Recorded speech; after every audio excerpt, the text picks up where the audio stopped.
자, 1문부터 같이 봐주시면은, 1문은 굉장히 전형적인 타입의 문제예요. 최근에 몇 번이나 등장하고 있는 테마이기 때문에, 실제로, 이제는 나오면 정말 정밀하게 잘 여러분들이 써줘야 되는 문제 타입 중에 하나인 것 같습니다.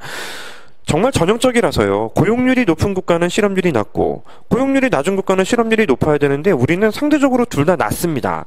그 밑에 있는 그 표 있죠? 자, 표라기보다는 이렇게 제가 줄 그어놓은 거 있잖아요. 요거 여러분들 그 이해를 돕기 위해서 말씀을 드린 것이고, 실업률이라는 것은 경제활동 인구분의 실업자 숫자를 보통 이야기를 하게 되죠. 그죠? 근데 고용률이라는 것은 생산 가능 인구분의 취업자 숫자를 의미하게 됩니다. 이 정도는 기본적으로 알고 시험장에 들어가는 거다라고 전제를 하게 되는 것이죠. 따라서 실제로는 지금 이 줄 그어놓은 것처럼 비경제 활동 인구가 만약에 높잖아요. 그러면 당연히 생산 가능 인구가 오른쪽에 더 많아지게 되면서 이 표에 따르면 실업률이 똑같아도 고용률이 낮아질 수 있게 되는 것이죠. 그러니까 우리나라는 실제로 실업률도 상당히 낮은 편이고 고용률도 상당히 낮은 편이라고 보통 이야기를 하게 됩니다. 자, 이러한 현상이 나타나는 주요한 원인을 설명할 때에는 약간 조금 신경 쓰이는 건 있어요. 둘 다 동시에 낮을 수 있냐라는 질문이기 때문에 사실은 밑에 있는 해설지 정도로만 답을 하셔도 문제가 없을 것 같아요. 다만 우리나라 실업률이 낮은 이유가 사실 공부한 적이 있잖아요. 알고 들어가지 않습니까? 실망 실업자가 많다. 실망 실업자가 많다라는 건 이 문제의 정답의 기준이 되는 것이고요. 두 번째는 취업자로 인정하는 비율이 높다라는 것이죠. 근데 그거는 이 문제에선 충돌하지 않습니까? 취업자로 인정하는 비율이 높다면 고용률이 올라가야 되는데 둘 다 낮은 거에 대한 비교를 시키는 것이기 때문에 해설지에는 뺐어요. 해설지에는 뺐는데 사실 여러분들이 출발 단계에서는 간단하게 언급하는 것도 괜찮을 것 같습니다. 현재 우리나라에서 실업률이 낮게 측정되는 기본적인 이유는 이제 실명 실업자가 높고 그리고 이제 취업자로 인정하는 비율이 좀 이제 엄격하지 않아요. 주 1시간 이상 근무자 취업자 그리고 무급 가족 종사자도 취업자로 인정하기 때문인데 이와 별개로 우리나라에서 실망 실업자의 비율이 대단히 높다는 것이 실제로 고용률도 낮게 만드는 것이죠. 그죠? 따라서 밑에 있는 고용률 보세요. 이건 암기하셔야 돼요. 시험장에서 갑자기 안 될 수도 있으니까. P분의 2는 양변의 이 분자 분모의 L을 곱하면은 P분의 L 곱하기 L분의 2가 되는 것이고 L분의 2는 1-L분의 U. 따라서 고용률은 경제활동 참가율 곱하기 1- 실업률이 됩니다. 이거 암기하셔야 돼요. 갑자기 잘 안 될 수도 있으니까. 암기하셔야 된다고 말씀드리는 이유는 제가 암기가 안 된 채로 원래 예정이 없다가 칠판에 그리려고 하니까 잘 안 되더라고요, 생각보다. 그래서 여러분들이 암기 좀 했으면 좋겠어요. 자, 우리나라 고용률과 실업률이 모두 낮은 원인은 현재 5가지를 적어놨는데요. 다 암기하세요. 다 암기하셔가지고 두 문자로 암기하시건 또 등장할 가능성이 있습니다. 지금 우리나라 실업률이 낮아진다라는 통계도 있고 높아진다라는 통계도 있고 통계청장이 바뀌는 그런 이야기도 있고 굉장히 좀 다양한 이야기들이 있고요. 지금 실제로는 여전히 청년 실업률의 문제는 굉장히 심각하기 때문에 실업률은 항상 중심 테마예요.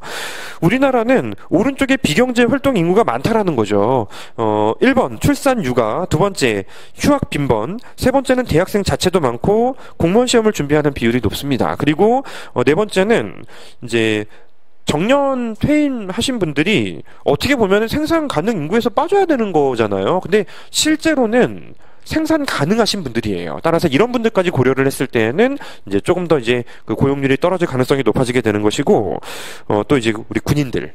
예, 군인들이 지금 많잖아요. 아니, 군인은 취업자 아닙니까? 무슨 군인이 취업자야. 그냥 노동자일 뿐이에요. 노동자일 뿐이지 실제로 우리나라의 GDP를 끌어올려주는 거 아닙니다. 잡초나 뽑고 군장비에 리스칠이나 하지 실제로 이렇게 어떤 그 생산성을 관여하는 사람은 아닌 것 같아요. 따라서 군인들이 좀 많다 보니 경제활동 참가율 자체가 낮아서 이런 기현상이 발생하는 것이다. 거의 똑같이 2번 출제된 거예요. 그러니까 이런 문제들은 또 등장할 가능성이 있다는 걸 염두에 두실 필요가 있습니다. 넘어가시죠. 자, 두 번째 문제는 국제경제학 테마라면 국제경제학 테마가 맞습니다. 하지만 사실 저는 부분균형 분석으로 국경 테마가 등장하면 이거는 국경 테마라고 볼 수 있냐라는 생각이 들어요. 왜냐하면 그냥 사례 문제 아닙니까? 사례 문제에 가깝다라고 볼 수가 있기 때문에 그렇습니다. 실제로 첫 번째 문제는 좀 쉽죠. 뭐 기본 점수를 줬어요. 근데 진짜 기본 점수네. 5점밖에 안 줬어요. 수요함수와 공급함수를 줬고 참여하지 않을 때 교점을 구하라는 문제가 뭐 대단히 어려운 문제겠습니까? 그냥 교점을 빨리 계산하시고 수요와 공급 곡선이 교점에 형성되는 곳에서 균형이 달성된다라고만 하시면 그만이죠. 자, 그냥 교점 정답 구하면은 1번은 뭐 5점은 따낼 수 있을 것 같습니다. 여러분들이 생각하는 것처럼 여러분들의 답안에 대단한 내공을 요청하지 않아요. 일반적으로 문제에서 물어보는 거 잘 방향만 잡고 뭐 분량이 적어도 답이 맞았으면은 생각도 제대로 했겠지 점수 줘버려요. 그렇기 때문에 특히 계산 문제는 실수를 하시면 안 돼요.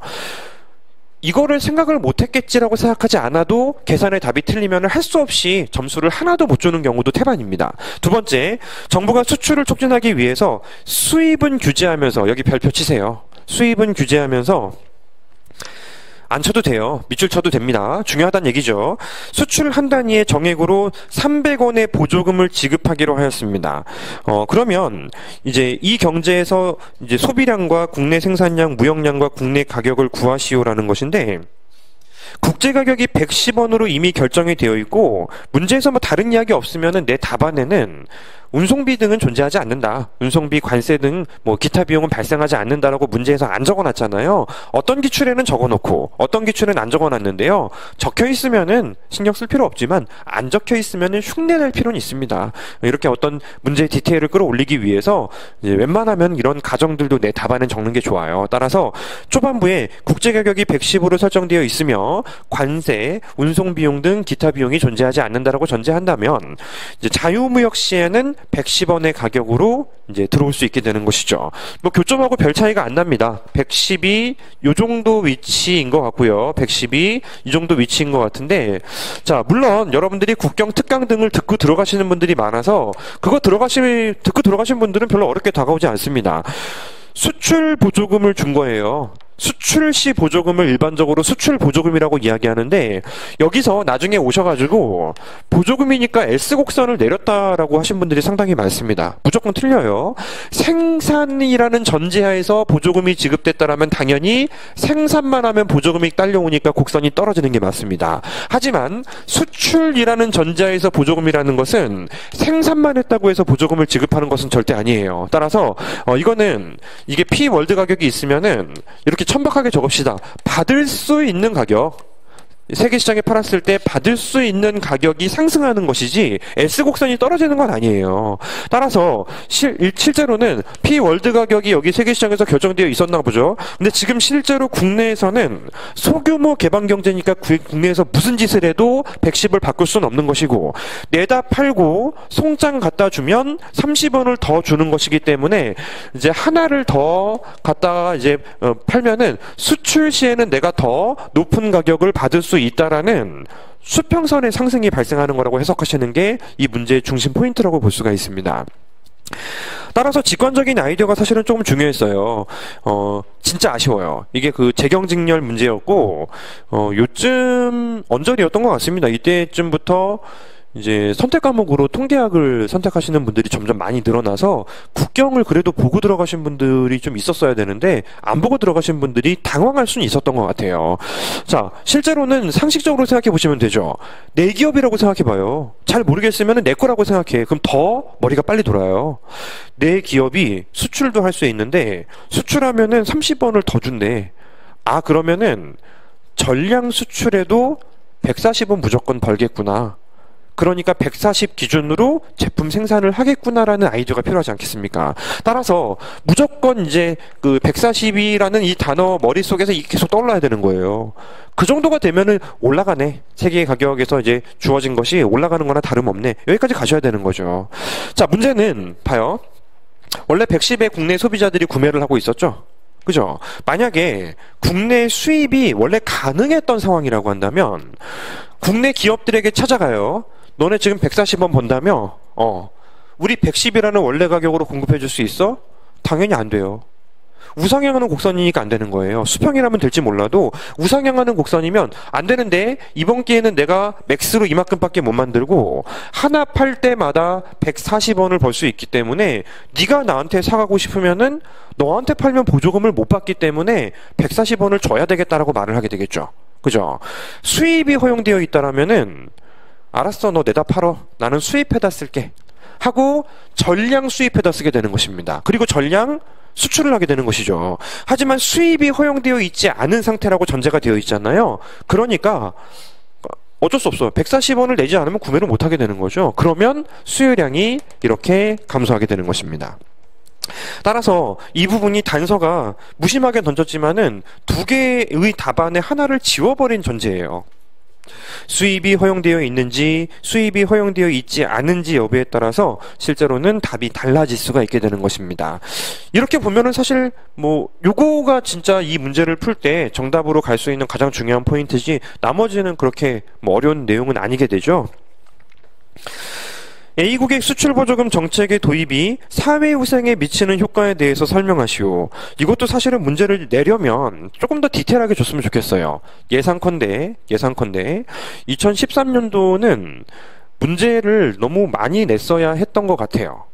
그쵸? 뭐 지금 오늘 우리가 풀어볼 문제도 무려 500점 치기 때문에 실제로 뭐 국립외교원 외무고시 2번 있었지, 이제 여기서 분리출제하지, 여기서 돈이 많이 들고 2014년에 합친 것 같습니다. 작년에 돈이 많이 들었고 이제 구태여 나눌 필요 있어요? 하면서 실제로 합쳐진 게 아닌가? 좀 모르겠어요. 전혀 모르는 얘기입니다. 뭐 그러지 않았나 싶어요. 좀 어설프다는 거죠. 두 개가 균형이 있어요. 첫 번째는 1번 문제에서 폐쇄경제 기준으로 균형이 있고요. 두 번째는 2번 문제에서 자유무역화에서의 기준이 있어요. 따라서 이 문제는 수출보조금 정책의 도입이 사회생에 미치는 효과에 대해서 설명할 때는 문제의 취지는 자유무역 기준인 것 같아요. 왜냐하면 무역을 안 하는데 무슨 수출보조금을 주겠습니까? 따라서 문제의 취지는 거기가 맞는 것 같은데요. 실제로는 균형이 하나 더 있기 때문에 거기서부터 비교를 하라는 것인지도 사실은 조금 헷갈릴 여지가 있습니다. 그래서 조금이라도 헷갈리면 제가 여러분들에게 드리고 싶은 마인드는 둘 다거든요. 둘 다인데요. 나눠놨어요, 제가. 자유무역 시의 후생의 변화. 플러스 G 발생합니다. 플러스 G. 그리고 거기서 수출보조금 지급 시 후생의 변화, 자유무역 대비. 이러면 완전히 깔끔해지죠. 그죠? 그러면은 이제 두 가지 문자를 다 고려하게 되면은 이제 자유무역으로 가면서 수출 보조금도 이제 알아서 계산해서 이제 확인하시라고 하면 될 것 같고요. 그리고 이제 자유무역 시로부터도 후생의 변화를 판단을 내릴 수가 있게 되는 거죠. 부분균형 분석의 최대 강점은 있는데 없는데 문자를 달아주시고요. 점선이라도 여러분들이 이렇게 하지 마세요. 점선이라도 나중에 헷갈릴 수 있으니까 목차가 쪼개져 있으면 무조건 그냥 A, B, C, D 하시는 것이 제일 좋습니다.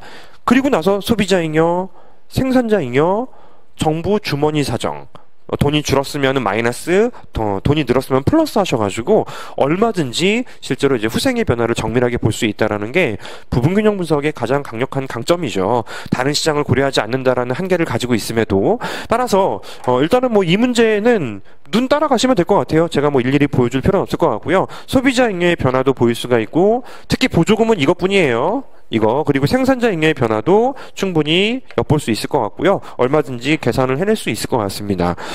사실은 이게 면적을 구할 수 있는 좌표들이 다 제시가 되어 있기 때문에 이제 15점이라는 배점을 고려할 때는 면적까지 답하는 것이 맞는 것 같아요. 그죠? 예, 실제로 뭐 모호하게 던져줬으면 면적까지는 필요가 없겠지만은 배점감이라는 게 중요하거든요. 그래프 그려놓고 후생변화 파악해봐야 뭐 길게 적어봐야 뭐 한 페이지가 안 나오지 않습니까? 면적을 꼼꼼하게 또 계산하는 것이 맞겠다. 그리고 전략적 무역정책이라는 단어는 경제학이었기 때문에 필요는 없다고 판단이 되고요. 이제 후생변화를 물어봤죠. 단 내가 도출한 이 후생변화는 부분균형 분석이기 때문에 다른 시장을 고려하지 않아서 오차를 이제 우리가 무시한 것이다. 오차가 존재할 수 있다라는 이런 소결에 약간 꼼꼼함도 조금 필요하지 않겠냐라는 생각이 듭니다. 필기해 두세요. 열심히 구하라고 해서 구했습니다만 사실은 위에 있는 수요곡선이 보상수요곡선인지 보통수요곡선인지도 애매해요. 맞죠? 그죠? 그래서 제가 이제 순환 과정에서 말씀드리는 중요한 내용 중에 하나가 있잖아요. 만약에 수요곡선을 하나만 주고 계산을 시키면 그냥 쓰면 돼요. 문제없어. 근데 계산도 시키고 후생변화도 물어봤으면 곤란해져요. 왜냐하면 계산은 보통 수요 곡선으로 구해야 되고 후생 변화는 보상 수요 곡선으로 구해야 돼요. 이 양자가 조금 애매해지잖아요. 그 애매해지기 때문에 사실은 내 답안에 한 번쯤은 가정을 깔아주는 게 좋습니다. 현재 재화에 소득 효과가 존재하지 않음을 가정하겠다. 좋죠? 소득 효과가 존재하지 않음을 가정하겠다. 또는 그냥 보통 수요 곡선과 보상 수요 곡선이 일치함을 가정하겠다. 또는 보상 수요 곡선으로 3번 문제 풀어야 되는데 제시가 되어 있지 않고 일반적으로 오차가 크지 않다라고 알려져 있으므로 위에 있는 수요 곡선을 활용하겠다. 이런 것들이 실제로는 내공이에요, 내공. 근데 내공이라고 하기에는 사실 훈련에 가깝죠. 근데 채점하시는 분이 봤을 때는 내공으로 느껴져요. 아, 이 친구는 깊게 공부를 했구나. 그러고 보니 이제 아무데도 적혀 있지 않네. 수요함수를 그냥 줬을 뿐이지 2번, 3번을 동시에 출제하려면은 약간 그런 이제 문제점이 있겠구나. 그러니 이 친구는 이제 경제학을 잘하는 친구라고 생각하면서 채점을 하게 만드는 오류를 여러분들이 범할 수 있게 만드는 거예요. 자, 뭐 이 정도 보시면 되겠습니다. 이 정도 보시면 될 것 같고요. 나머지 이제 뭐 답, 면적, 뭐 수치 이런 것들은 이제 해설지의 숫자들을 참고해 주시면 좋을 것 같고, 또 기출 해설 강의의 또 방향성이라는 것이 뭐 일일이 다 풀어본다보다는 여러분들이 풀어 주시면서 조금 실전에서 어떤 방향을 잡아야 되는지, 또 배점을 또 어떻게 점검을 해야 되는지, 또 목차를 짠다면 어떤 목차를 짜야 되는지에 포커스를 맞추고 있기 때문에 뭐 그런 부분들을 고려해서 뭐 이 정도로 설명을 드리면 될 것 같습니다. 자, 산문을 보시죠. 산문. 국가가 두 개가 있습니다. 원래 경제성장록 문제가 출제되면 가장 먼저 이제 뒤도 돌아보지 말고 하셔야 되는 작업은 사실은 자본축적 방정식의 도출이에요. 근데 이렇게 문제에서 자본축적 방정식을 줬으면은 도출하지 않아도 괜찮겠습니다. 국가 두 개의 생산함수가 제시가 되어 있습니다. 두 개의 생산함수가 제시가 되어 있는데 왜 이렇게 줬지? 위에 함수가 있는데 뭐 신경 쓸 거 없죠. 뭐 위에 지금 자본축적 방정식에 스몰 y 함수가 제시가 되어 있지만 또 줬으니까 그냥 뭐 좀 불안해서 줬는가 보다 하시면 될 것 같아요. 자, 세 개의 문제가 출제가 되어 있습니다. 자, 특히 경제성장론이야말로 실제로 문제에 대해서 질문이 나오면 여러분들이 문제의 질문을 기호화하는 작업이 굉장히 중요하단 말이에요. 두 국가의 인구 증가율, 뭐 기타 등등 모두 똑같고 하나만 다른데 문제에서 질문이 1인당 GDP 성장률을 비교하여 설명하라는 문제입니다. 1인당 이제 GDP 성장률을 비교하라는 것인데 이 문제의 질문 비교하는 대상을 기호화시켜 보니 이거예요. 이거 Y의 변화율입니다. 따라서 자, 기호화시키는 게 중요하다고 말씀드리는 이유는 이렇게 기호화를 시켜보면은 얘를 얼마든지 끌어낼 수 있는 준비를 우리가 많이 한단 말이에요. 로그 근사화라는 작업이 있지 않습니까? 설문에서 생산함수가 주어져 있는데요. ln 씌우고 전미분 하면은 문제에서 질문하는 이 부분에 대해서 얼마든지 도출을 해낼 수가 있게 되는 것이죠. 그래서 일단은 생산함수가 제시가 되어 있는데 뭐야? a의 k의 알파, h의 1-알파라고 적어놨죠? 이렇게 적어놨습니다. 그러면 첨자 무시하고요. 로그 근사화를 진행하면은 a의 변화율 플러스 알파 곱하기 스몰 k의 변화율 플러스 1-알파 곱하기 h의 변화율이라고 가정이 되어 있습니다. 문제가 대단히 재미있는 느낌으로, 여기서 말하는 재미는 진짜 그 재미를 말하는 게 아니에요. 아주 사람을 웃음꼴로 만들 수 있는 난이도가 높아질 수 있는 문제였지만 그 두 번째 박스 밑에 보시면 h가 똑같아요. 올해 초와 내년 초의 교육 수준이 똑같아요. 뭐야 이거? H가 복잡하게 나왔지만 상수라는 것이죠. 그죠? 그리고 A는 이 함수 특성상 원래 바뀌지 않습니다. 움직인다고도 하지 않았잖아요. 따라서 얘가 누가 더 큽니까? 라는 질문이 나왔으면은 얘는 스몰 k의 변화율이 누가 더 큽니까? 라는 질문하고 동일하게 되는 것입니다. 따라서 일반적으로 제가 보통 이렇게 말씀을 드려요. 반드시는 아니다라고 합니다. 만약에 y라든지 k 등등을 물어보면은 이 평면을 꺼내 쓰자. 이 평면을 꺼내 쓰고, 만약에 실제로 k의 변화율을 만약에 질문을 받았으면은 이 평면을 꺼내 쓰자. 스몰 k분의 sy n 플러스 델타 그어서 요거 이 평면을 꺼내 쓰자라고 보통 이야기를 하게 돼요. 근데 이 문제는 예외입니다. 사실은 이제 속도의 차이를 물어봤기 때문에 여기에요라는 질문이 이거 뭐 되긴 됩니다만 실제로는 이쪽이 조금 더 보여주기에는 조금 더 편해진단 말이에요. 이 작업 이 작업이 예상컨대 1문의 5점 배점인 것 같습니다. 문제의 강도가 다 똑같은데 1번만 15점이죠. 그죠? 보통은 강도가 똑같을 때 앞쪽이 배점이 높으면 보통은 자본 축적 방정식의 도출이 배점에 들어갈 가능성이 높은데 지금은 그게 아니고 문제에서 질문한 거, 그래서 내가 무엇을 찾아야 되는지에 대한 정보까지 실제로는 K의 델타 폭에 대해서 질문을 이제 전환시키는 작업을 여러분들이 하시는 게 굉장히 중요하다고 판단이 되거든요. 그리고 나서 보면은 세 개의 문제가 하나만 조금 시간을 들이면 나머지 문제는 좀 쉽게 다가와요. 인구 증가율 똑같죠. 평균 교육 수준 똑같죠. 올해 초 1인당 GDP가 같아요. 저축률이 높아요. 저축률이 높다라는 것은 일단은 이 Y 곡선이 있으면 현재 양쪽 국가가 Y가 동일하다는 것을 의미하게 되고요. 그러니까 생산함수가 똑같다라는 것은 현재 K 수준도 동일하다는 것을 의미하게 되고요. 이 직선 역시 마찬가지로 양쪽 국가가 동일하다는 것을 의미하게 되는데 문제는 하나는 여기 있고 하나는 여기 있다는 거 아닙니까? 얼마나 쉬워졌어요. 대단히 쉬워지는 문제가 되었죠. 그래서 얘는 배율이 똑같으면 다음 기회는 이만큼 갑니다. 근데 배율이 똑같으면은 이 위에 있는 국가는 이만큼 갑니다. 답 나왔네요. 누가 더 빠른지는 이제 그림으로도 직관적으로도 판단을 내릴 수가 있게 되는 거죠. 여기에 수식을 조금 더 가미하고 싶다라면은, 그렇다면은 이 K의 변화율 함수를 끌어내는 것도 하나의 작업은 될 수가 있습니다. 근데 배점이 5점을 제외한 나머지가 10점씩이었기 때문에 직관적인 그래프 분석도 굉장히 중요하다고 판단이 돼요. 왜냐면 K의 변화율은 자본 축적 방정식 줬잖아요. 양변을 K로 나누면 그만이지 않겠습니까? 따라서 K의 변화율은 스몰 K분의, 그냥 적을게요. 똑같이 이제 S A의 K의 알파 H의 1-알파 마이너스 N 플러스 델타가 됩니다. 근데 뭐 델타나 뭐 n이나 다 똑같은 것 같고요. 그 다음에 K값 이거 조절하면은 밑으로 내려오죠. 현재 K값이 똑같다라는 것인데 S가 크면 당연히 이것도 높아질 수밖에 없잖아요. H의 상수이기 때문에. 따라서 수식으로도 간단하게 증명할 수 있고 얼마나 더 빠른지도 답할 수가 있습니다. 양쪽 국가 첨자 달아주시고 빼버리면 되는 거 아니에요.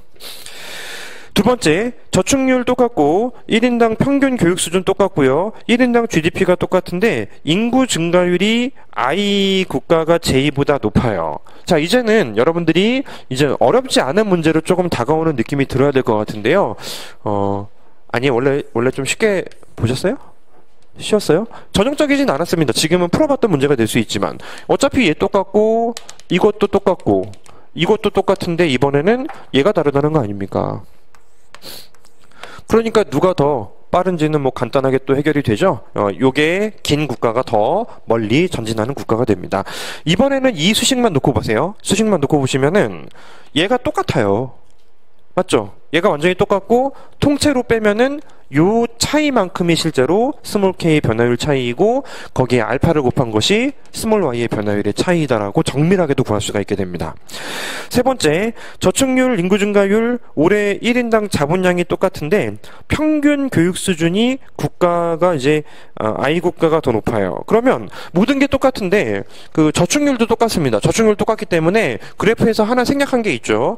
자, 생산함수 자체가 더 위에 있는 거잖아요. 그죠? H값이 높은 국가가 생산함수가 조금 더 위에 있으면 저축률이 똑같아도 요 S가 실제로 이 국가가 더 위에 있는 거잖아요. N 플러스 델타를 고려하고 이쯤 잡아주시면 되잖아요. 현재 K가 똑같다고 했으면 Y가 똑같다고는 이번엔 안 했네요. 1번하고 2번에서 Y가 똑같다고 했지만 여기서 위에 있는 국가가 더 앞으로 멀리 전진할 것이다. 어차피 그림놀이 하는 수준밖에 되질 않죠. 여기서는 H가 달라지기 때문에 빼면 아마 요 안에서 차이만큼이 이제 스몰 k의 변화율 차이 곱하기 알파가 스몰 y의 변화율 차이라고 정밀하게도 답할 수가 있는 것입니다. 사실은 이 당시 이제 그 재경직렬이 따로 분리 출제되었던 해이기 때문에 요 이전도 마찬가지가 되는데요. 재경직렬에서 출제가 됐음을 고려하게 되면 단순하게 그림으로만 접근해서 제출하는 거는 조금 위험하다. 실제로는 델타 값을 정확히 빼주는 작업도 하면 어떻겠냐라고 제가 제안을 드려요. 그 마인드 교재 보시면 라지 y의 변화율로부터 스몰 y의 변화율 대입하고 스몰 k의 변화율 대입해가지고 쭉 나열하는 그 수식이 있잖아요. 근데 지금은 1인당 스몰 스몰 y의 변화율로 출제를 했기 때문에 거기서부터 출발해서 도착까지 찾아주는 그런 서술만 하셔도 얼마든지 여러분들이 이제 비슷한 답안을 제출할 수 있고요. 그거는 한번 해봐요. 뭐 실제로 이제 어떤 좌표에서 어떤 수치들이 일치하고 일치하지 않는지 그런 정도를 여러분들이 보일 수 있을 것 같고, 만약에 시간적 여력이 있다라면은 이 표현을 여기서도 해낼 수 있는지 한 번 정도 연습해 보세요. 사실 얘는 이쪽의 취지가 조금 더 가깝다라고 판단을 하고 있는데 항상 그런 건 아니거든요. 좌표를 물었으면 이쪽이 낫고 변화율을 물어봤으면은 이쪽이 좀 더 낫다라는 건 여전히 성립하고 있지만, 이쪽, 왼쪽, 오른쪽이 좀 힘들고 왼쪽이 좀 쉽다라고 빨리 한번 해보시면, 이거는 뭐 규칙은 아니거든요. 규칙은 아니니까 왼쪽에 있는 그래프를 쓰는 게 좋겠지라는 판단도 여러분들이 하실 수 있어야 될 것 같습니다. 자, 사문을 같이 한번 보겠습니다.